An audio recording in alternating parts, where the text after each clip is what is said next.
time with us. They were extremely inspiring, and I've enjoyed following their studio. Whoops, something fell down.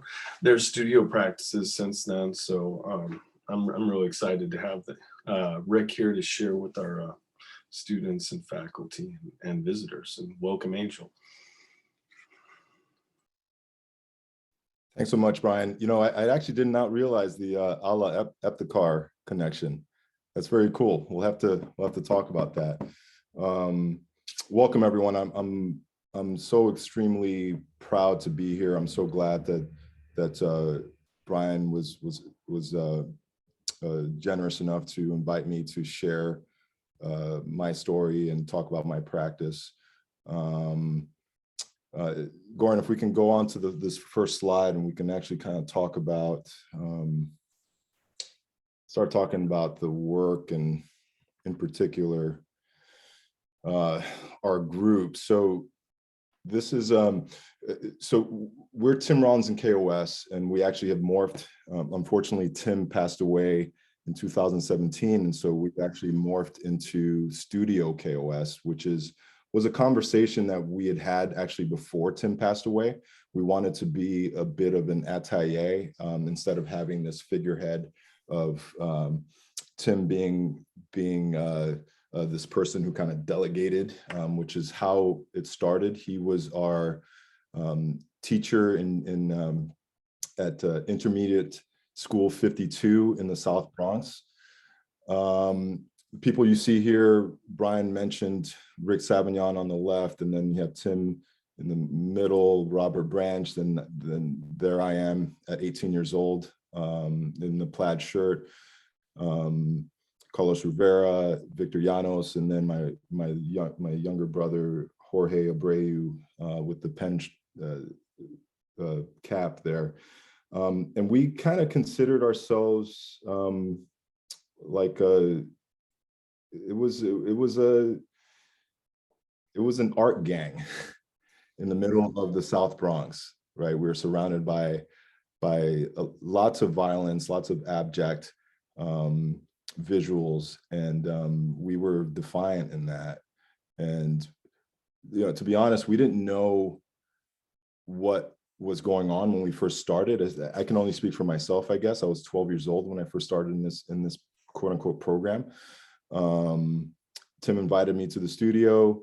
I showed up with a set of you know, I think everyone can relate to this, a Crayola watercolor set to this studio. And here everyone's making, at the time, this was 1986, and the studio was preparing for a major show at PS1 with huge paintings, one based on, and I'll show you some of these, one based on Kafka's America, one based on the Scarlet Letter. And here I am, I walk into the studio with this Crayola watercolor set. Next slide, please. All right. This is actually this is a photo that Perla de Leon made of the South Bronx in the early 1980s. And this was actually a scene from, this is what I walked around in the South Bronx. This is just a few blocks away from where I grew up. And you know, I don't want to romanticize poverty at all, but it was from these ashes that we just decided that we just needed to do something better. And this is where, with Tim and his, and I'll explain more about Tim, but Tim and his defiance and his you know, belief that we could transcend all of this through art and education. He preached it every single day. And, you know, I will say that every single time we walked into that studio, he would tell us, today we make history. And I remember just thinking, gosh, you know, that's such a lofty, like, you know, Tim is kind of crazy, but crazy in such a great way. And, you know, we formed friends with other artists as we grew older. John Ahorn, Rigoberto Torres. There was the hip hop scene in the South Bronx at the time was exploding. I mean, there was just so much amazing art coming from this from these virtual ruins, and we took full advantage of that. Next, please.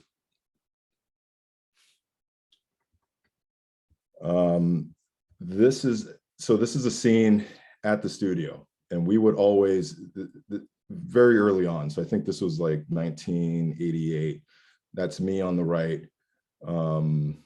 as a 13 or 14-year-old. And I remember, in that particular spot, just being completely intoxicated, both metaphorically and physically, by oil paint. It just, I just fell in love with it, and just the smell and the feel and the camaraderie in the studio, and it was a really, really special time.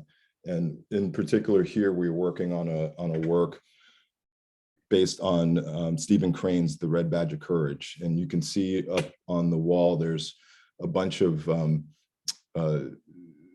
images that resembled wounds, and we wanted to celebrate that. If you could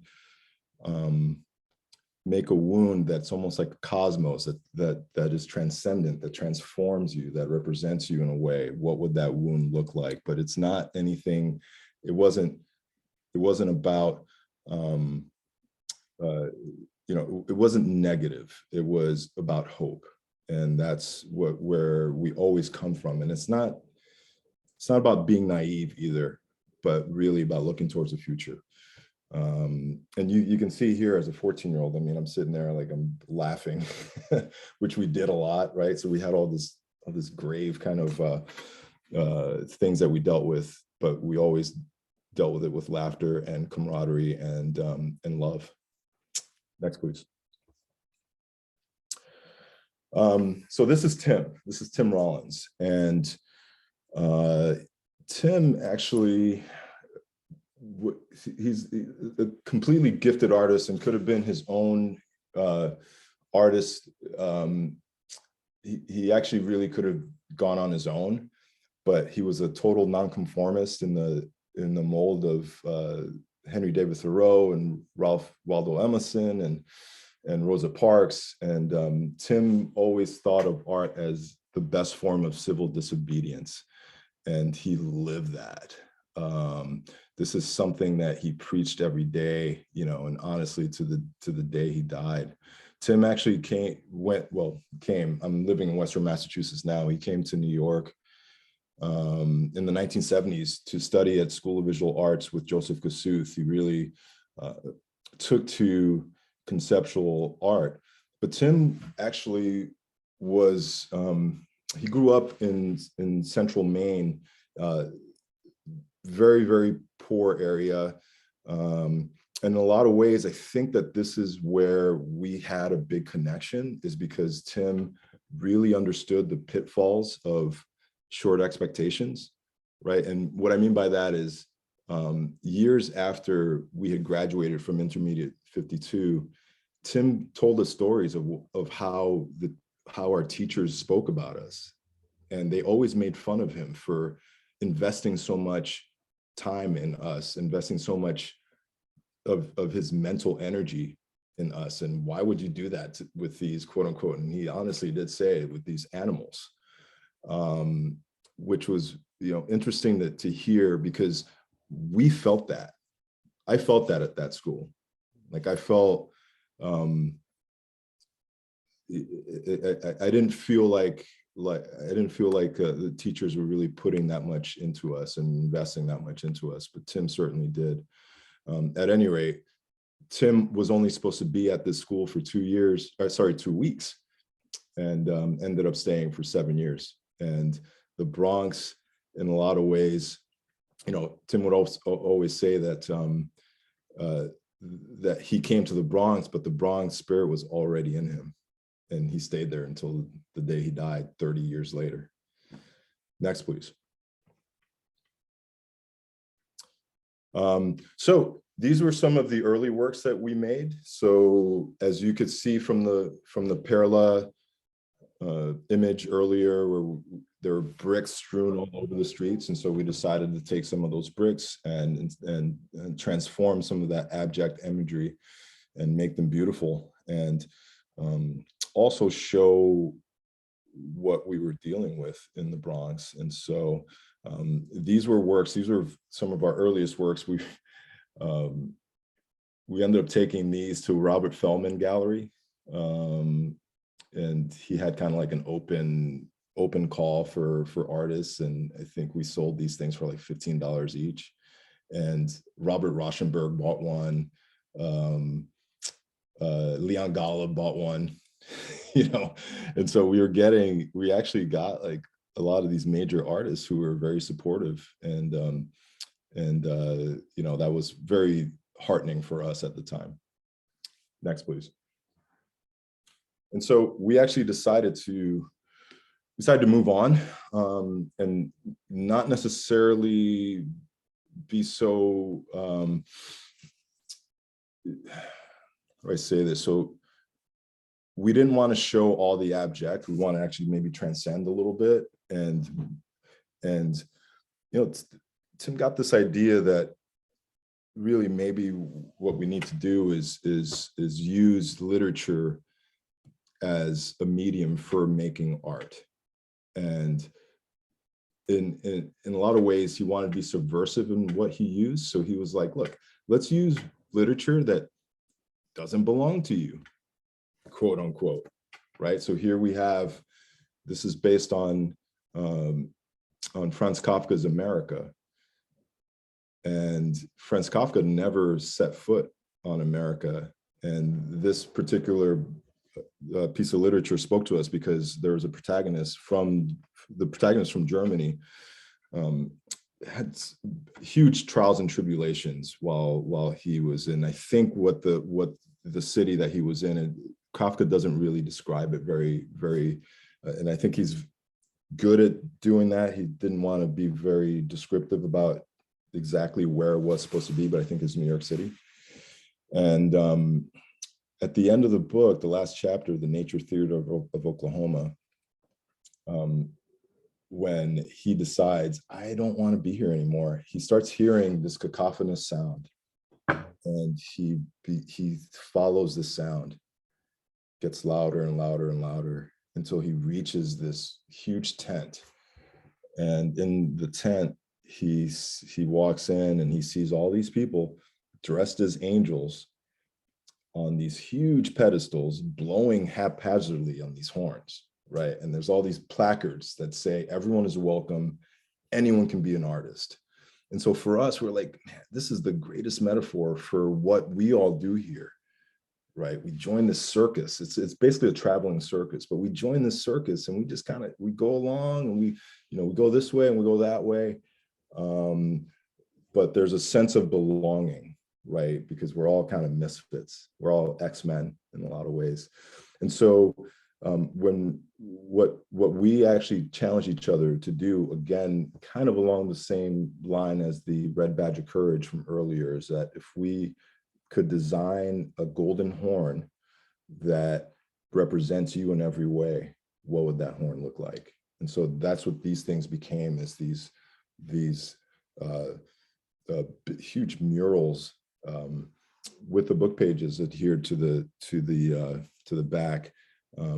And actually, go ahead. Yeah, you can go ahead, Goran, because the next slide speaks to this as well. This here is actually based on Nathaniel Hawthorne's The Scarlet Letter. And we actually started making these paintings way before the Demi Moore movie, which came out in the late 90s. But the same kind of challenge for us, where Hester Prynne, the protagonist, is, she has been impregnated by the town priest, but she's single. And so there's this secret, and because she's considered an adulterer, she's forced to wear this scarlet letter, this A. And this is a symbol for any disparaging moments that we have in our lives when we're forced to have shame, to just to say, look, that's you. We're categorized in some sort of way. And so just as Hester Prynne does in the book, we decide that we're going to create these letters that they're not about shame, they're about beauty. They're there to be celebrated. And so we made these Scarlet Letter paintings. Interesting story about this particular series is that there was a kid at the time, Richard Cruz, who was an 11th grader. And part of the protocol when we were in the studio early on was we had to do our homework. It was the first, like, however, half hour of studio. And so Richie is sitting there reading this book and he throws it down. He's like, oh, this is bullshit. Tim picks it up and he's like, man, this is like, this is part of the American canon and this book is amazing. And why would you do this? Come to find out. So then Tim comes back the next day and pitches this idea to us. And we're like, oh, wow, that's great. Come to find out, Tim years later then admitted to us that he actually had never read the book at that point. And he went home that night and read the book, like just cover to cover that night, and then came back but was like feigning to us like he had read this thing. Anyway, I digress. Next slide, please. So we actually, through the project, we were able to do some traveling here. We're actually in Maine. We got invited to be part of a wonderful residency one summer, and we made some really wonderful work. Anyway, just wanted to kind of give you a snippet on that. Next slide, please. Here we actually wanted to, for a while, we actually wanted to work three-dimensionally. And so we decided to work on Pinocchio. Pinocchio, for some reason, always resonated with us. And as a matter of fact, it's funny because even to this day, as an educator, I ask my students when they think that a work is done. Right? This is the ultimate question. Like, when do you think a work is done? Some students will say, well, when you're done with it, when you don't want to work on it anymore. When it's like, no. That's not the answer. I equate it to exactly what Pinocchio does to Geppetto as soon as he's made. He kicks him, right? So if a work can kick you, that's when you know a work is done, when it tells you, hey, thanks so much for making me. Excuse my language, step the fuck back and don't touch me anymore. And that's exactly what Pinocchio does to Geppetto. Next slide, please. So just to talk a little bit more about this particular work. So what we did was we had a doctor who makes prosthetic eyes for children who have lost their eyes. We had him match our own eyes, and so we made 50 of these things. There was 12 of us in the group at the time, so we actually don't know which is which. I actually have one here. I don't know whose eyes they belong to, but at any rate, and then we got some brilliant carpenters to actually insert those eyes in these logs that we picked. We were in upstate New York, and we found this very interesting guy who worked. It's interesting. He worked for a furniture company, but he was also an artist, and he would actually pick wood that had spirit and wood that didn't have spirit, that was meant for furniture, and then wood that it was actually meant for art. It's like a very interesting thing. And so he handpicked all these logs for us, the wood that actually had furniture, that had spirit. And so that's how these works came about. And I think in the next slide, you'll see this show. So next slide, please, Warren. You'll see the iteration. This is at Mary Boone Gallery in 1992, the show that we had there. Anyway, next slide, please. And so in our continuation to engage with different texts, we came across Ralph Ellison's Invisible Man. One of the criticisms that we got is again, when we talk about the whole notion of this literature not belonging to us, right? As if because of our skin color, that actually is a qualifier or non-qualifier. Why is it that Tim, this Caucasian guy working with this Hispanic and Black kids, why is he pushing this American canon to these kids? Why is that? And, we didn't necessarily want to acquiesce to those pressures, but at the same time, we had been thinking it's unfortunate timing, but nonetheless, we had been thinking about working with Ellison. We had been thinking about working with MLK in some of his texts, in which we certainly did. And so this came actually at the tail end of a really hard time for us, where one of our members was murdered. And so we had been thinking about, okay, so what do we do with Invisible Man? I mean, what is it? And that often is how we operate, is like we'll put stuff in the back burner and say, all right, well, we're thinking about this, let's let it kind of marinate, and maybe we'll pick it up in a few months or even a few years.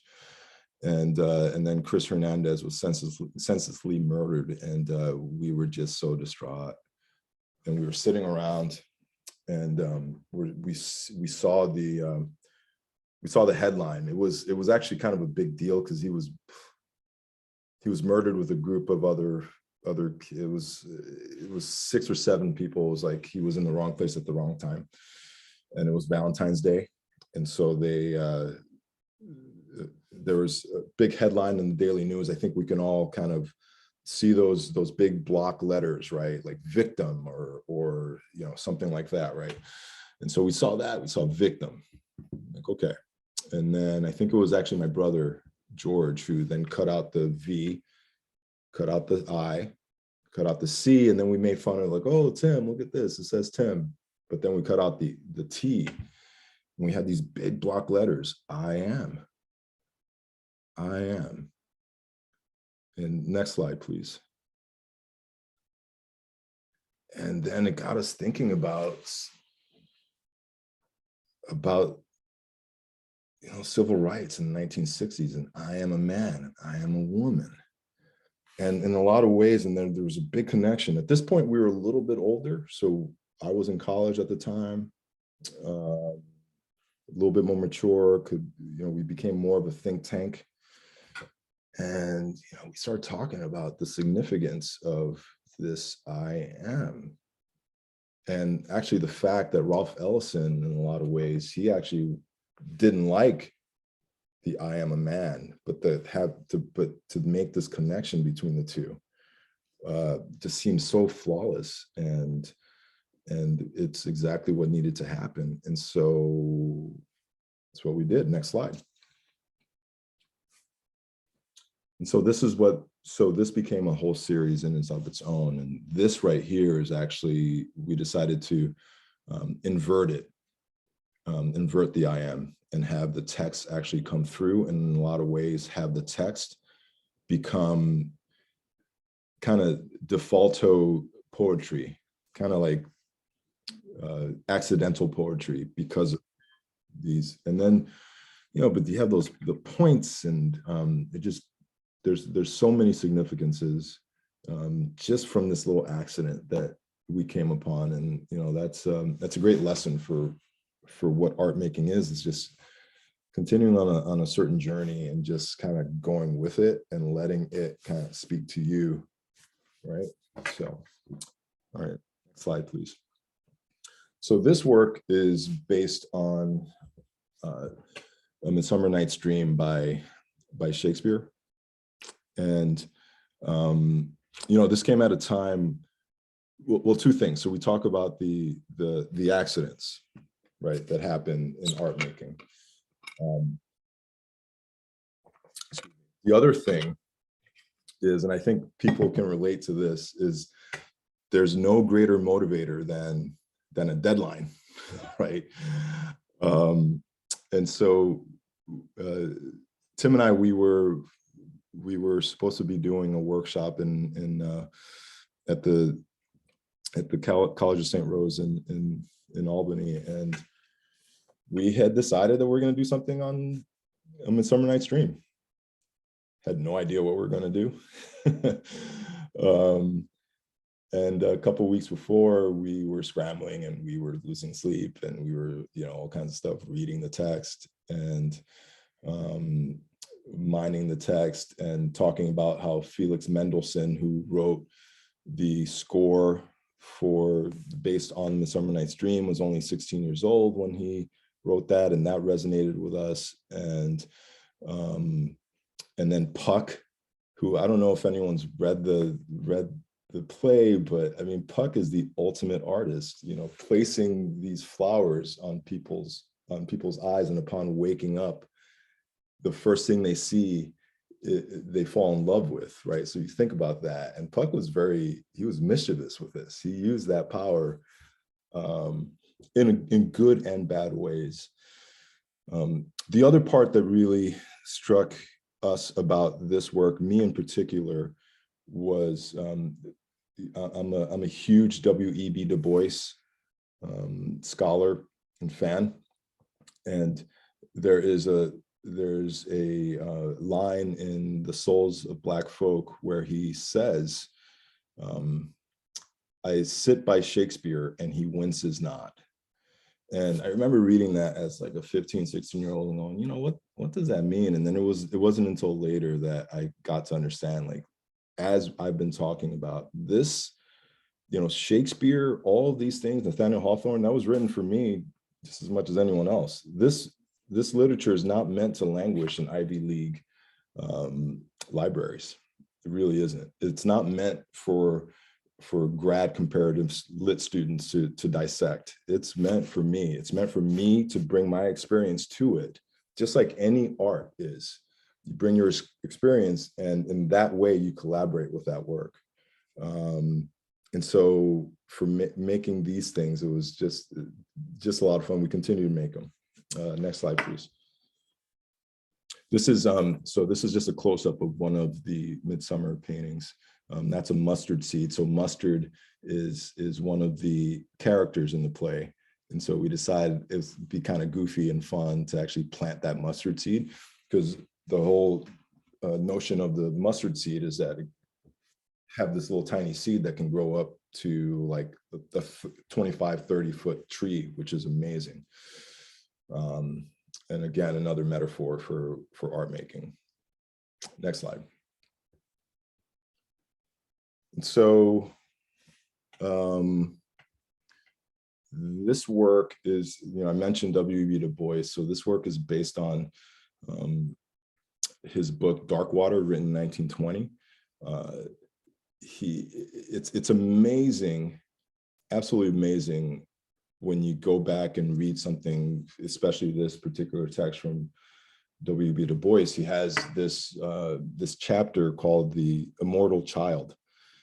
And I can't tell you how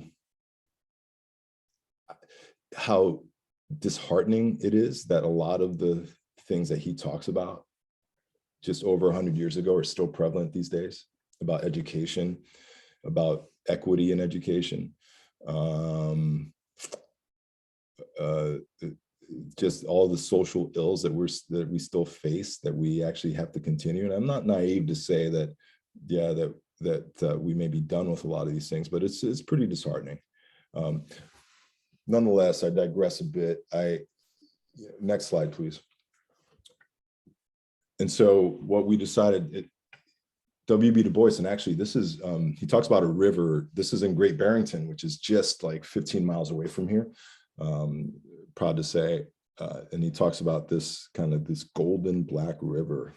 And whenever we make our work, we don't necessarily, it's not illustrating. It's, we try to collaborate really with the author or composer, what have you. But that really struck us. And so what we decided to do is we decided to baptize these books, and we got first edition copies of the book. So I completely cornered the market on all these beautiful first edition copies, and very, very carefully tore them apart. And some people were flabbergasted, like, why would, that's 100-year-old book. It's like, oh, it's okay. I think W.E. Du Bois would be okay with this, to bring some of this text alive. And so again, we decided to baptize it in a bath of Lascaux gold and black, and the black and the gold didn't quite mix, and so we would just get these happy accidents, and we made hundreds and hundreds of these, and then picked out the ones that really hit. Next, please. This is actually, I still consider this a KOS work, but this is actually one of just my own personal works. I cut my creative teeth mining books. And I remember having a conversation with Tim at one point where, I was kind of like, I was having trouble figuring out, this is years ago, I was kind of having trouble figuring out, all right, how do I separate my practice with KOS with my own practice and my own interests that I have? And Tim turned to me and said, Angel, la lucha continúa. It's like, oh, okay. The fight continues. And I think what he meant by that was, look, just lean into that. So there were certain themes that didn't necessarily fall under the scope of KOS, but I wanted to pursue myself. And so this in particular actually is based off of Thoreau's Walden. And this, I remember I was just laying at my house under a tree and kind of half falling asleep while I was reading Walden, and saw all this kind of shimmering, this golden light shimmering and all these colors. And the next day I went into the studio and just started kind of making these things, and it was just stuck in my consciousness. And then I got into, I don't know if anyone's familiar with biomimicry.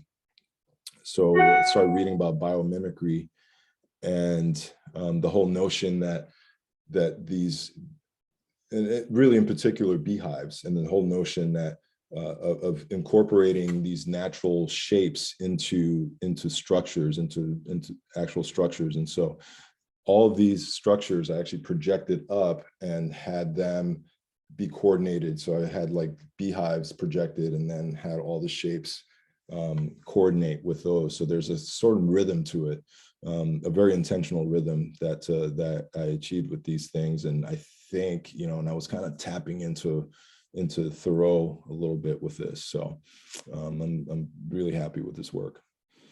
Next slide, please. This work, so it is based on MLK's I See the Promised Land. As you can see, it was the very last speech that he made before he was assassinated. In particular, the reason we have the triangle is because MLK talked about three Greek definitions for love that really struck us, and we thought, okay, the triangle is really where it's at. One of them in one corner is eros love, which is, of course, the love for your partner, love for your spouse, romantic love, the getting down kind of love, like Tim used to say. On the other corner, we've got philia love, which is brotherly love, sisterly love, convivial kind of love, right? And then, but the most important love is at the very top is agape love, which agape love is love that does not need reciprocation or ask for reciprocation. So meaning it's love for your neighbor, even if that neighbor believes in other things that aren't your beliefs, even if you're not expecting to go have a beer with that neighbor. It's real communal love. It's what makes our community. And I will say, in this era, God, we need so much agape love. we were so missing Agape Love, and MLK was instrumental in in showing us that. And boy, it's just a shame that we don't have him here. Anyway, so this is where these works came from. Next, please. And then you have the dichotomy, which in a lot of ways, it's very complicated, because it feels like Malcolm X and MLK are kind of pitted against each other, and that's really a complete untruth. Here we actually decided to, as you can see the two X's, but you see the point on the very bottom. It's almost like a scalpel. Malcolm X was instrumental in showing us a mirror, right? And I think that's where a really complex individual, and we felt like we couldn't do MLK without doing Malcolm X. But he also represents, like, even people like Frederick Douglass. Is another historical figure that is kind of like Malcolm X, which is very misunderstood. And so that scalpel, that cutting, is something that we wanted to lean into with that work. Next slide, please. So this work is actually based on Charles Darwin's The Origin of Species.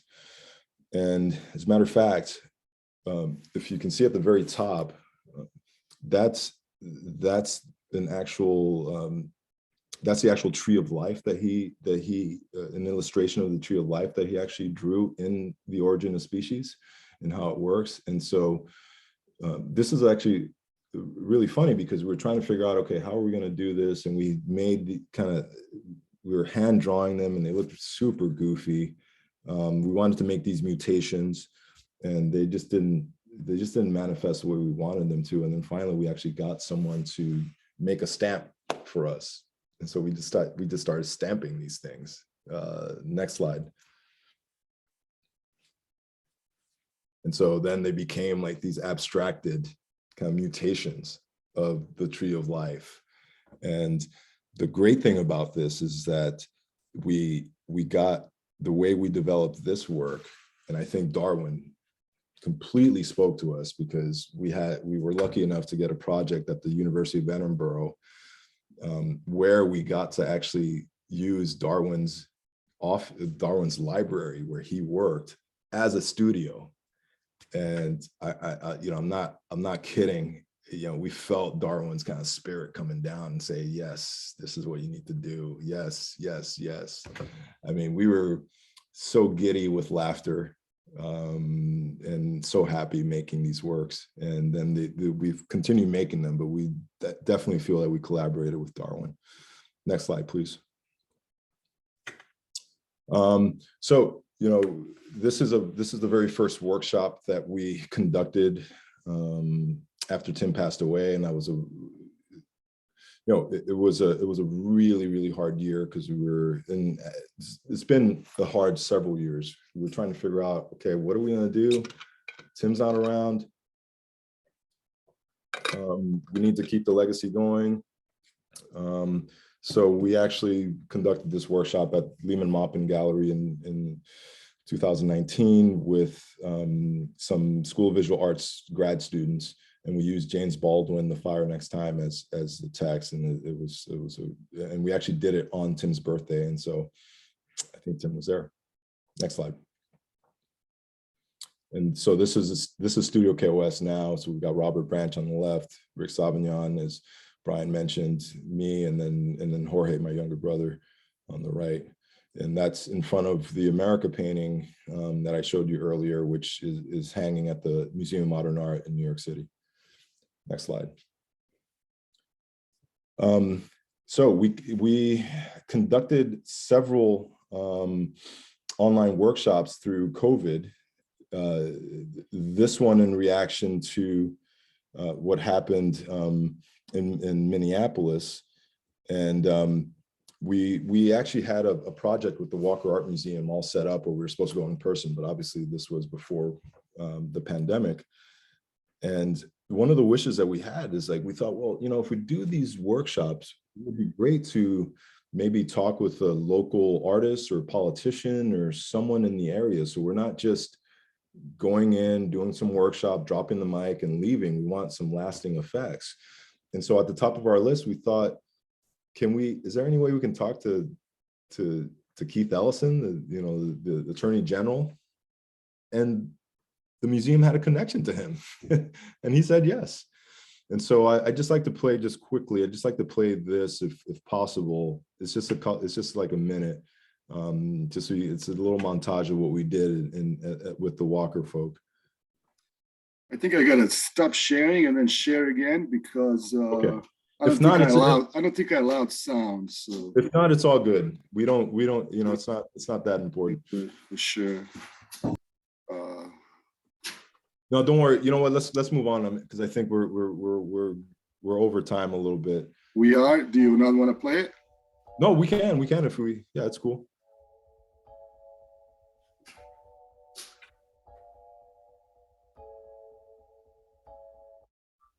Are we going to make history today? Yes. Yes. Yeah. I am an invisible man. No. Ron, can you turn on captions? Haunted Edgar Allan Poe. I am a man.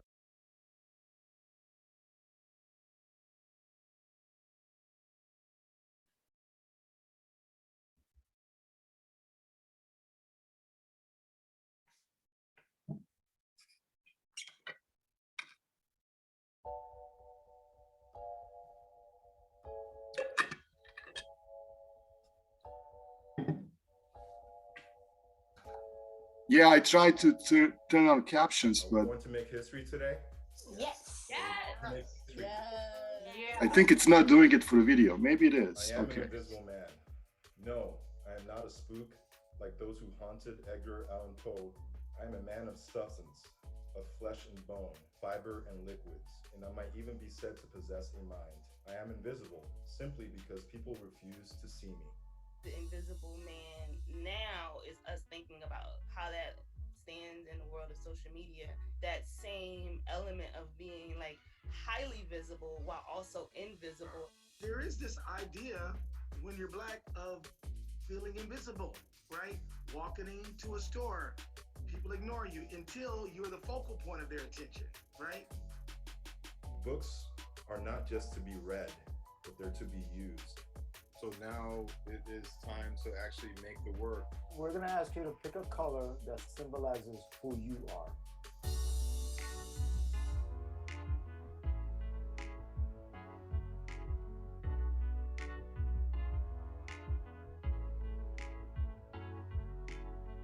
I feel like I was born with a voice, you know. You have to like use your voice, especially if you're a minority, to speak out about what's really needs to be heard. Creative artists trying to solve the problem of isolation within the context of mass connectivity can maybe reconceive the moment and say, how do we use this to build real community?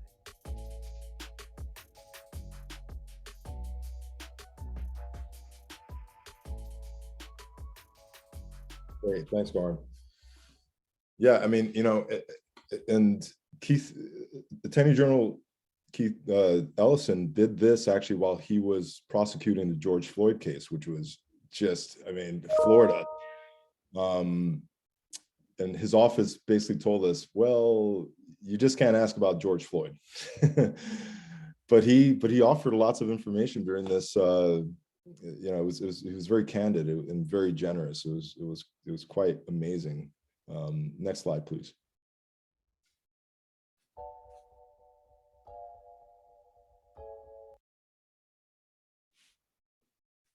We don't have to play this video, but this is another kind of iteration. You saw the Invisible Man works from before, and this is how in this digital space how they're changing, and just because of the way the medium works, it's actually quite remarkable to be able to see that how we can improve on these works, besides those physical manifestations. Next slide.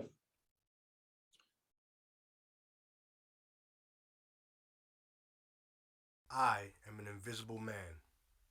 No, I am not a spook like those who haunted. We don't have to play this. Yeah, sorry, Goran. I just wanted to show you this really quickly. This is actually Jeff. This is the great artist photographer Jeff Wall, who made the. So in Invisible Man, the protagonist is completely subversive and decides to, if anyone's read it, decides to steal electricity, and that's the way he feels like he can be seen and heard, right? So you think about this whole thing. He's in a basement apartment and he's stealing electricity. He puts 1,369 light bulbs on the ceiling, right? And so Jeff Wall decides to actually make it, which is amazing to be able to see. So our idea is for these digital IMs is to, as we go along with these workshops, is to make 1,369 of them, collect them. We're up to about just under 300 at this point. So we have a little ways to go, but we're going to make that amount. And then actually, if we can skip to the last slide, there's just 2 more slides, but if we can, that's another iteration. If we could skip to the last one. We want to, so we've already pitched Mass MoCA here in Massachusetts, which is an amazing institution, and they have cavernous spaces. This is old mill, steel mill buildings that have been converted into a museum. And we're going to project all 1,369 of these things in this one huge cavernous space. And so anyway, that's my work. That's what we're up to. That's what I'm up to, and happy to answer any questions. I'm sorry I went a little bit over, but I'm here for a while, so I'm happy to answer any questions.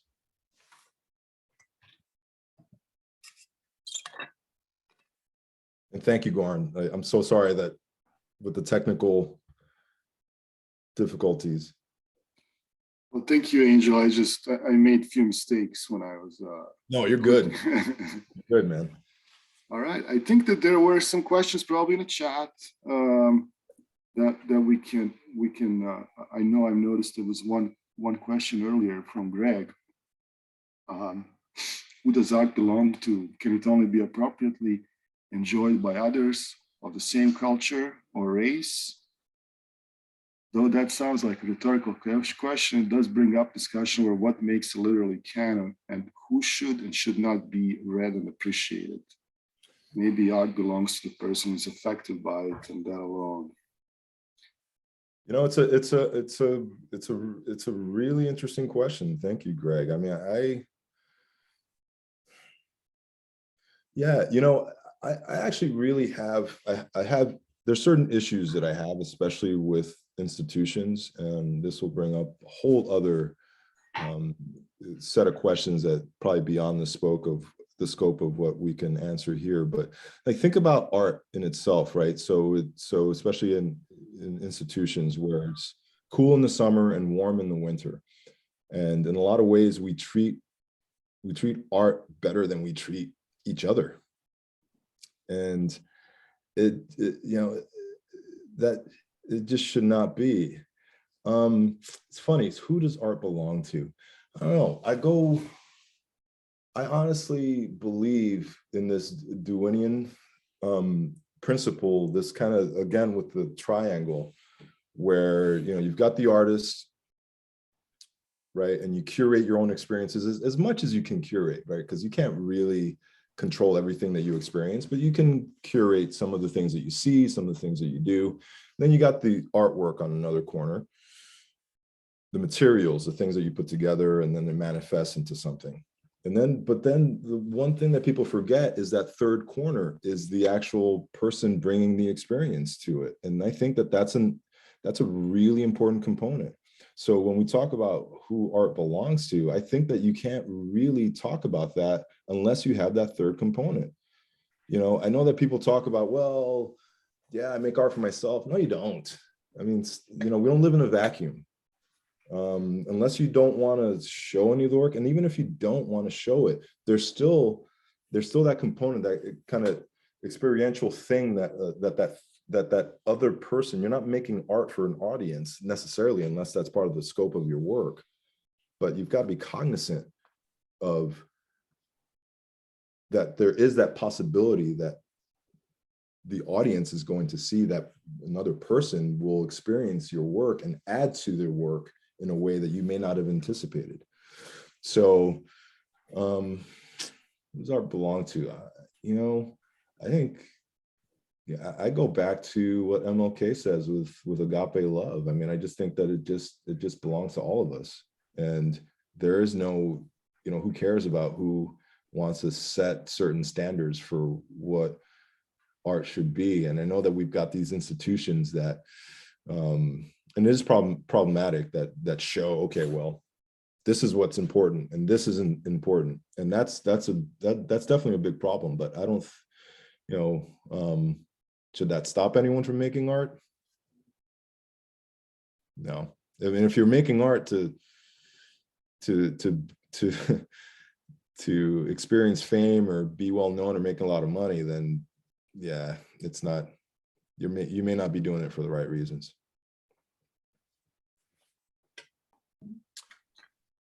All right. There's some more questions here.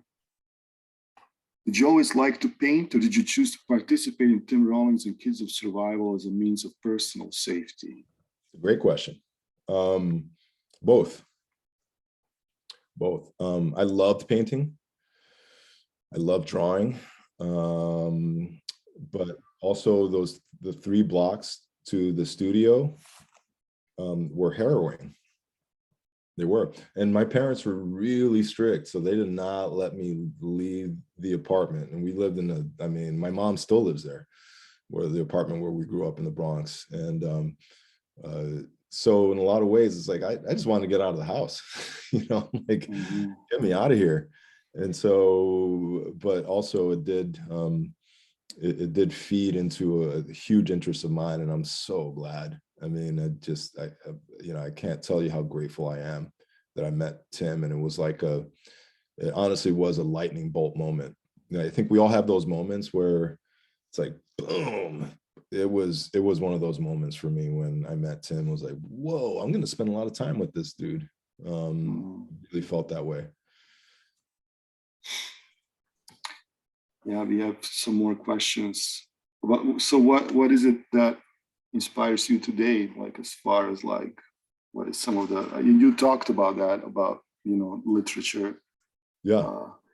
There's a question / music, you know, in here on the chat.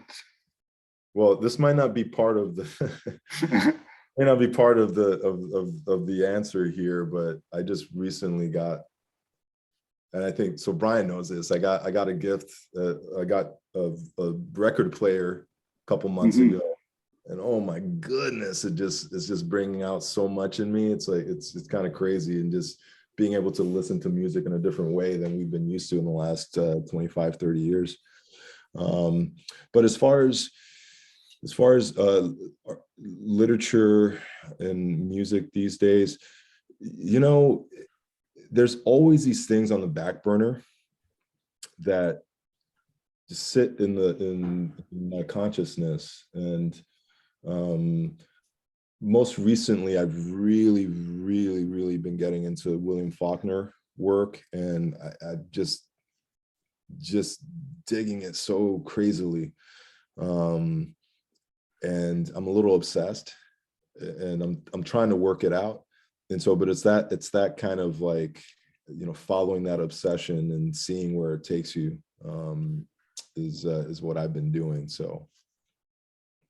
I was thinking to rephrase a little bit this question by Khan. So, like, maybe what advice do you have for our students as far as they're, you know, going into their art careers, you know, as they are, you know, they're going out there in the art world? I think that would be it's very simple. Yes. Teach. honestly. I think I've learned more from being an educator with my practice than anything, and have gained so much because of it. And I think all the educators in this room can attest to that.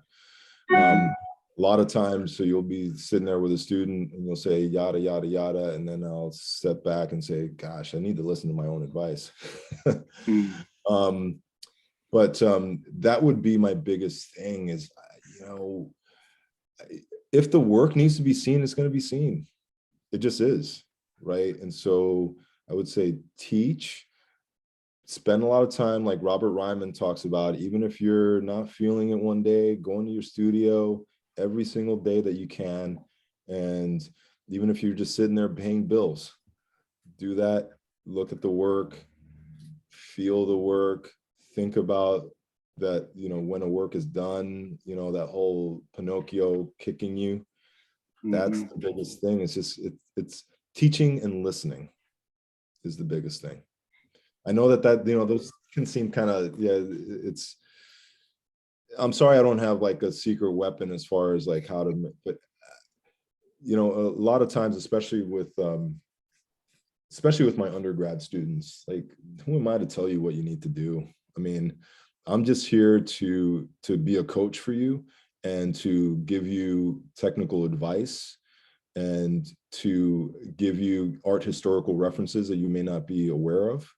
But ultimately, I just want you to celebrate your crazy, right? The things that like just that are just percolating in your head that I'm not experiencing, but I want you to just lean into that and do that the best you can. And if you do all those things, then you'll be fine. It's very well put, Angel. I love the Pinocchio metaphor there. Ashley's asking, how long have you been teaching now? Let's see, I started at SVA in 2011. So it's been 11 years, but I've been doing these workshops since I was in my early teens, you know, so really, so officially I've been in a teaching, I was appointed a professor in 2011, but I've been teaching since I was in my late teens. So, yeah. Cool. And your future goals is another question that just popped up. That's a big question. Yeah. Yeah, my future goals. I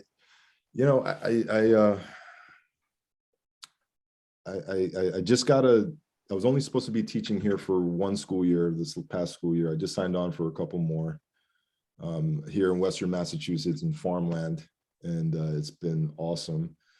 I just secured a studio up here, so I'm moving this KOS studio up here, and my future goals are just to keep working and keep teaching. I don't see myself. I'm incredibly happy with how things are going right now with that, and yeah, I just want to be able to continue to do it. I feel lucky and blessed that I can continue my practice and continue cultivating these ideas that pop into my head that just nag at me and nag at us, as you know, and so that's just my goal, and then the rest can just follow. But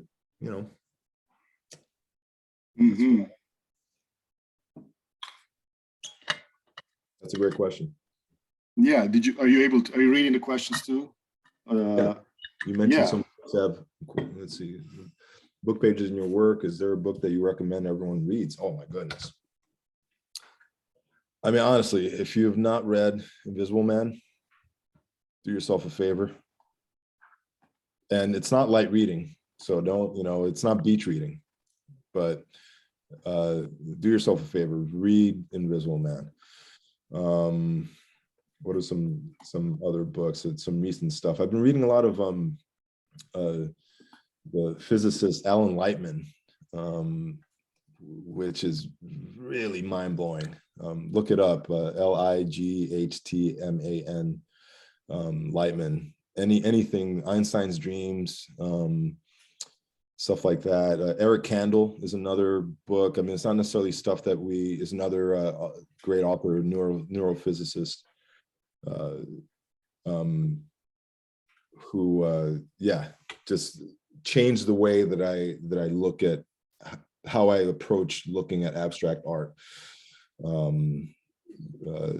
So Eric Kandel, it's another author that I would highly recommend. Mm-hmm. And I think Khan asked like tips you have for young artists that will be creative and motivational, but you already kind of talked about that as far as teaching, which was I'd say teaching is really the point. The biggest thing is teaching, just remaining engaged. It's hard. It's really hard to stay creative. It's hard to stay in that space. But I think going to the Robert Ryman model, just be in the studio every day, even if you're not feeling it. That's what you have to do. You know, I mean, and don't beat yourself up if you're not feeling it. You can go through months of not feeling it. It's okay. It's a matter of figuring out, okay, how do I get myself out of this, and recognizing that, right? Like recognize that, using other,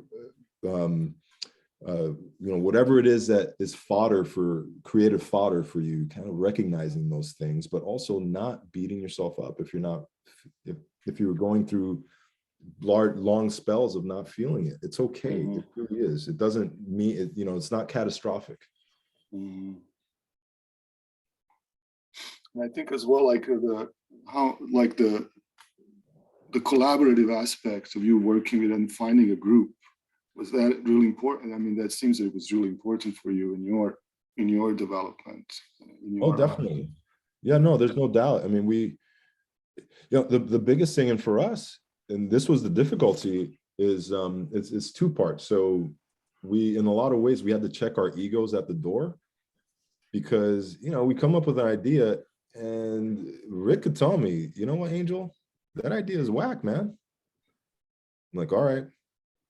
Like I couldn't be married to this idea, or I couldn't have like really thin skin, because it's like if someone I really trust tells me, nah, that's not going to work, then we just move on. So there was that, and learning those lessons. But the great thing, and this is having the dichotomy of having my own practice and the collaborative, is they each informed each other in lots of ways. I loved having my alone time in the studio sometimes, but then there are times when I feel lonely. So it's funny that way.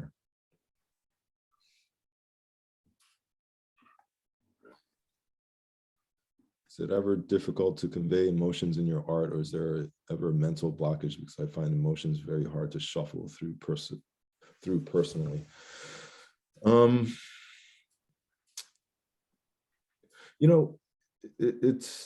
It's funny, and that's a good question. I always try, whenever I approach art making, I trust the research done, right? So a lot of the subject matter is something that I've been thinking about for a while, and they may be emotionally charged, but for me, and I know that there are other people that work in different ways, but for me, it's always kind of backed up by something, right? And it's not like necessarily illustrating, but there's always a message there, but the message isn't necessarily just from me. I like to kind of have, again, when I talk about this Dewinian thing, I'd like to incorporate you guys, incorporate how you may perceive it. And it's not necessarily considering the audience, because that has its own problems as well, but it's mostly like, okay, so how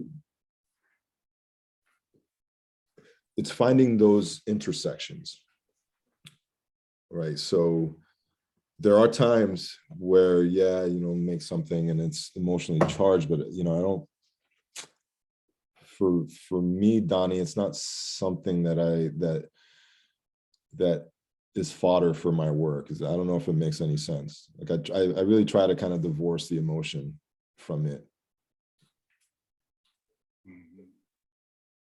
But there's nothing wrong with using that as fodder. I mean, here I was teaching expressionism yesterday in my intro to studio class for ninth graders yesterday. So it's like, you know, and that's what we were talking about, right? So. There seems to be another question by Cassidy. What's your favorite way to brainstorm? That's an excellent question. Mm-hmm. Willem de Kooning used to do this all the time. He'd sit in front of his TV and just doodle. Mm-hmm. And that's I would say, I don't think, I know my experience with my grad students, with my undergrad students and my high school students, people just they don't draw enough in their sketchbooks. They just don't. And it's just a fact. I've seen it across, you know, in the 10 plus years I've been teaching, I've just seen it like, and so I think that that's the biggest way. It's declutter. I think, you know, there's too much preciousness going on. Like everything I do is just that, you know, you got to declutter. One thing I want to ask you all is, what do you think the most important, and maybe Brian knows this, maybe Tim asked you this, Brian, but what's the most important tool for an artist? Maybe someone can write in the chat.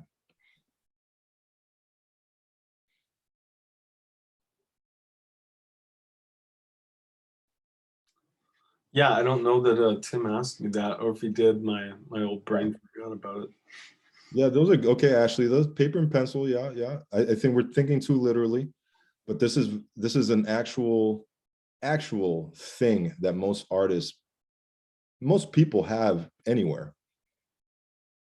Hmm. You want me to tell you? Yeah. Garbage can.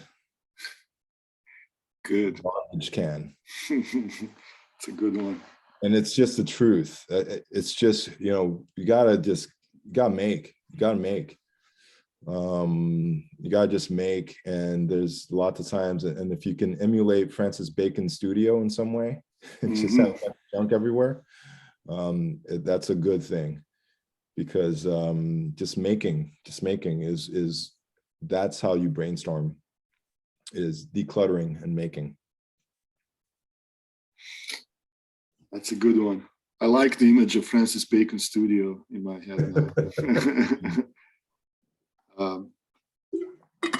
There was one question.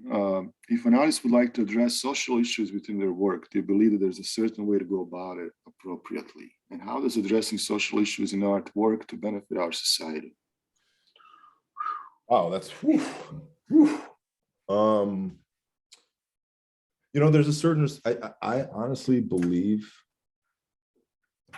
and that's a great question, Macy. I honestly believe that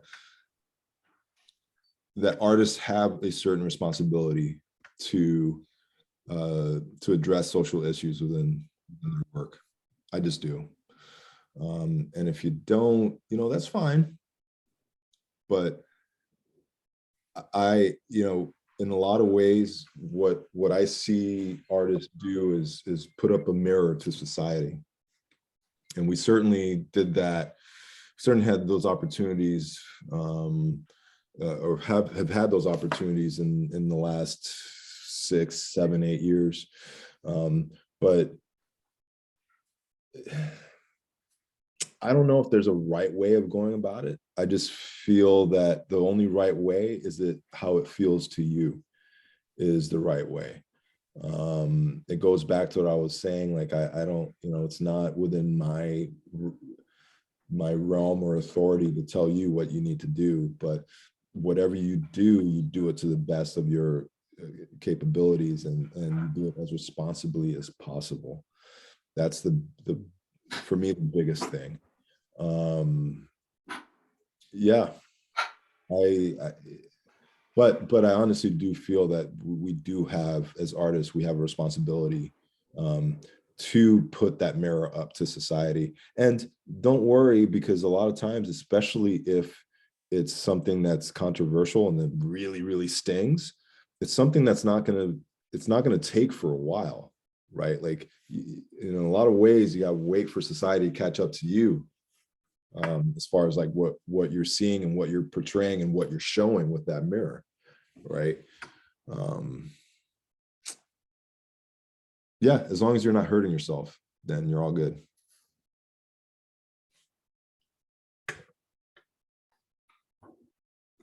All right. Well, I don't know if there's any more questions, but Angel, just want to thank you so much for being our guest. And A lot of fun.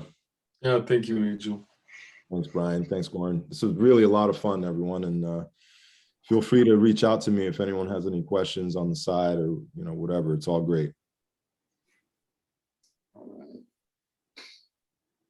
all right. Well, yeah, thanks everybody for coming. And yeah, All right, everyone. it was really good. Yeah. Take care, everyone. Enjoy the rest of your afternoon. Yes. See ya.